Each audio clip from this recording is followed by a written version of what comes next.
Yang terhormat kepada Ibu Reza Nurlaila Anwar, SEMM, selaku dosen pengampu mata kuliah Strategi Pemasaran. Saya Kansa Dwinanda dengan NIM 2022-4100 ingin mempresentasikan mengenai UAS Strategi Pemasaran. Itu pada slide pertama ada permintaan elastis dan inelastis. Permintaan elastis, permintaan yang sangat dipengaruhi oleh perubahan harga. Menurut N. Giorgio Mankiw 2021, permintaan dikatakan elastis jika perubahan kecil pada harga menyebabkan perubahan besar pada jumlah yang diminta. Contohnya produk elastis yaitu elektronik, pakaian bermerek, liburan, dan hiburan. Lalu ada permintaan inelastis, permintaan yang tidak terlalu terpengaruh oleh perubahan harga. Mankiw juga menyebutkan inelastisitas terjadi saat konsumen tetap membeli meskipun harga naik. Lalu contohnya adalah seperti kebutuhan pokok, beras, minyak, gula, obat-obatan, BBM, dan gas LPG subsidi. Lalu untuk selanjutnya, strategi bauran komunikasi pemasaran atau IMC menurut Kotler tahun 2021 terbagi menjadi 6, yaitu yang pertama ada periklanan atau advertising. Ini adalah bentuk komunikasi massa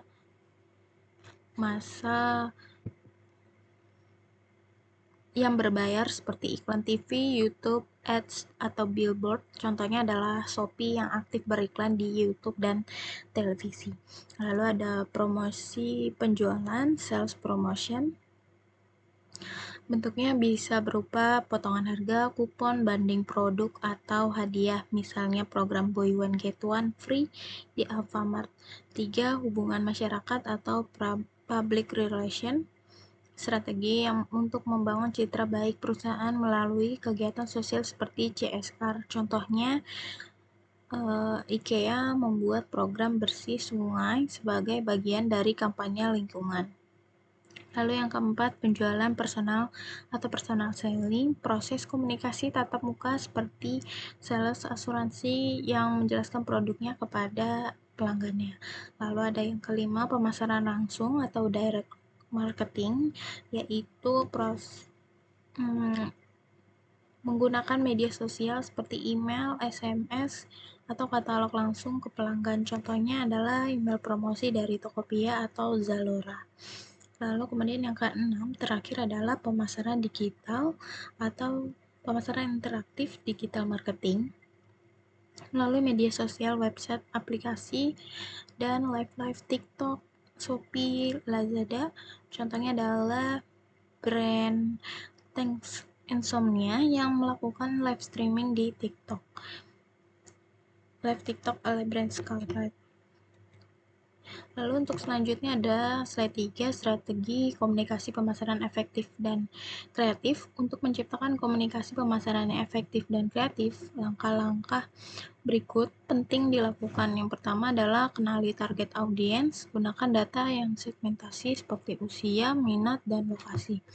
Yang kedua, tetapkan tujuan komunikasi seperti membangun kesadaran merek atau brand awareness, menciptakan minat atau interest untuk mendorong pembelian. Lalu yang ketiga, pilih saluran yang tepat atau yang relevan. Gabungkan media tradisional seperti brosur dan media digital seperti Instagram, TikTok, dan YouTube. Lalu gunakan konten yang kreatif dan konsisten. Gunakan video secara storytelling dan testimoni. Lalu yang terakhir ada evaluasi dan adaptasi.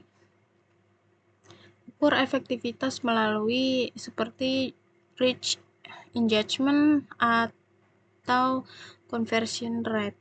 Lalu untuk yang slide keempat, ekuitas merek atau brand equity, David E. Anker tahun 1991, brand equity is a set of brand asset and liability linked to brand name and symbol. Menurut Kotler dan Keller tahun 2021, ekuitas merek adalah nilai tambah pada produk karena merek. Lalu, indikator utama untuk mengukur brand equity itu yang pertama ada brand awareness atau kesadaran merek, lalu ada brand association, asosiasi yang melekat, lalu ada perceived quality, persepsi terhadap kualitas, lalu yang keempat ada brand loyalty, kesetiaan konsumen, lalu yang terakhir kelima market share dan repeat purchase. Lalu saya memberikan contoh alat ukurnya itu menggunakan NPS, yaitu cara mengukur aktivitas atau keberhasilan ekuitas merek suatu produk. Contohnya adalah Hansa mengirimkan survei kepada 100 mahasiswa di Unsada dengan pertanyaan pada skala 0 sampai 10, seberapa besar kemungkinan teman-teman mahasiswa akan merekomendasikan Unsada kepada teman-teman atau saudara. Hasil surveinya adalah 60 mahasiswa menjawab 9 sampai 10 penilaian, lalu 20 mahasiswa menjawab 7 sampai 8 penilaian. Lalu yang ketiga, 20 mahasiswa menjawab 0 sampai 6 penilaian.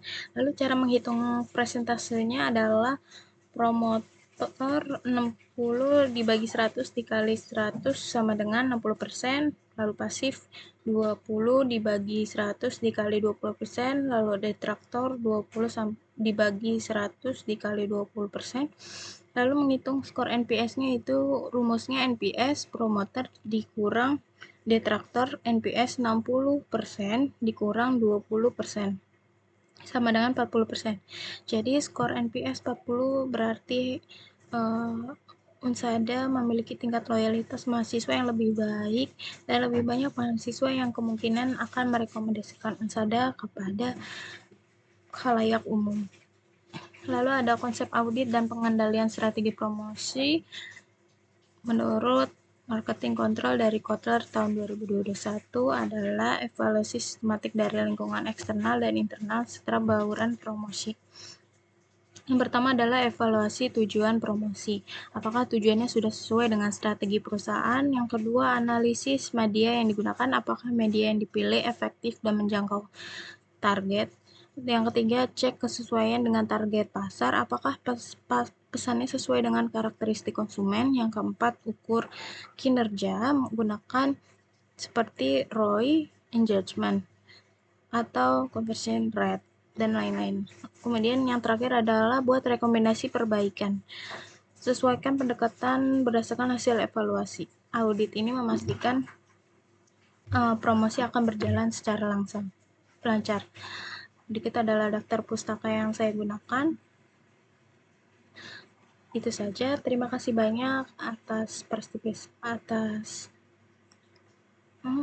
Wassalamualaikum warahmatullahi wabarakatuh.